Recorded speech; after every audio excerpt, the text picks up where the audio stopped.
Because you're right, the numbers were already down historically. They were less when Joe Biden was in office than when Trump was in office. So it's really all for show right now. There's a couple of things that have been said that I think are inaccurate or out of context. One of which is the idea that it was just as good under Biden.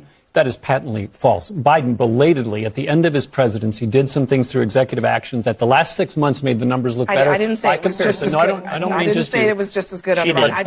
I said the numbers were lower under Biden when Biden left than when Trump was in office, and that is a fact. No, over four year to 4 year. 4 year to 4 year. When Biden left, 4 year to 4 year. Who had a better record? The New York Times.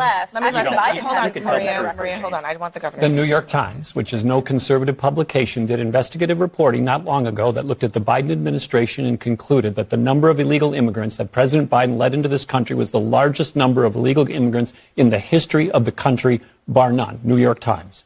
Beyond that, this point about Scott just raised, the American people are fed up with illegal immigration, and they're particularly fed up with people who are criminals and also fugitives from the law. Tom Homan may get to the point where he's in schools or hospitals. We'll see if criminals are hiding there. They're not there yet.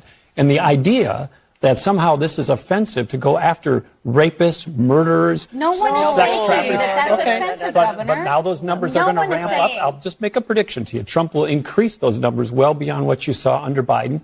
And lastly, there's 1 million plus fugitives beyond the criminals who've already been adjudicated, have already had due process, that are in the United States. So once they get done with the gangbangers, the sex traffickers, the weapons merchants, the other folks who are involved in heinous crimes, then they can get to work on 1.2 million fugitives who've already been adjudicated and get them out of the country. And when they get that all done, maybe we can get around to some of the other ones.